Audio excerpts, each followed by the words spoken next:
गुरुजी, हमारी एक जिज्ञासा है कि पूजा कितने प्रकार की होती है और पूजा में न्यास का क्या महत्व है और उसके पीछे का विज्ञान क्या है। गुरुजी, मेरी यह जिज्ञासा आप शांत करें। देखो, जैसा कि आपने प्रश्न किया, पूजा कितने प्रकार जी। तो पूजा अनेकों प्रकार की और जैसी जिसकी सामर्थ्य होती है उसके अनुसार तो पूजा है। जो मान लो बहुत निम्न वर्ग की स्थिति में है, उसके पास में पूजा की कोई ज्यादा सामग्री नहीं है, देश काल परिस्थिति में यदि किसी प्रभाववश पूजा कर रहे हैं तो केवल पंचोपचार पूजा से ही कार्य चलता है। जी। ठीक है। बोले कि इसके उपरांत तो पूजा आती है जिसको कहते हैं दशोपचार, जिसमें ठाकुर जी की हम 10 प्रकार की वस्तुओं के द्वारा जो है ईश्वर का हम यजन करते हैं, उसको दशोपचार कहते हैं। जी। के बाद में आती है षोडशोपचार, जिसमें 16 वस्तुओं के द्वारा हम ईश्वर का जो है यजन करते हैं, इसलिए उसको षोडशोपचार कहते हैं। जी। फिर राजोपचार आती है जिसमें 100 प्रकार की वस्तुओं से हम ईश्वर का यजन करते हैं। राजों के बाद में महाराजोपचार आती है जिसमें 1000 वस्तुओं से जो है ईश्वर का यजन किया जाता है। जी। राजोपचार के बाद में महाराजोपचार और महाराजोपचार के बाद में इंद्रोपचार, इंद्रोपचार के बाद में ब्रह्मोपचार और ब्रह्मोपचार के बाद में शिवोपचार की जो है विधान है।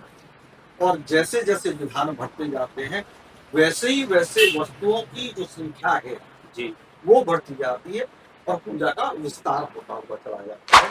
इसलिए अनेक प्रकार की जो है पूजा के बाद में आती है षोडशोपचार, जिसमें 16 वस्तुओं के द्वारा हम ईश्वर का जो है यजन करते हैं, इसलिए उसको षोडशोपचार कहते हैं। जी। फिर राजोपचार आती है जिसमें 100 प्रकार की वस्तुओं से हम ईश्वर का यजन करते हैं।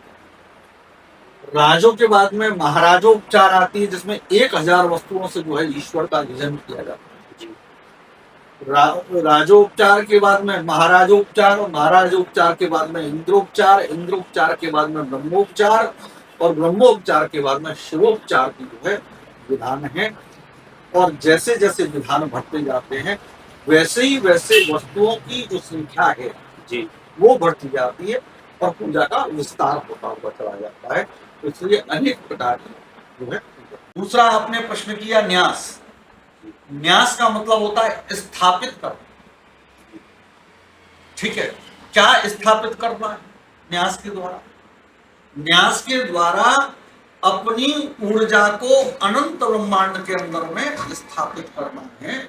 उसके लिए अपने शरीर को एलाइन करना।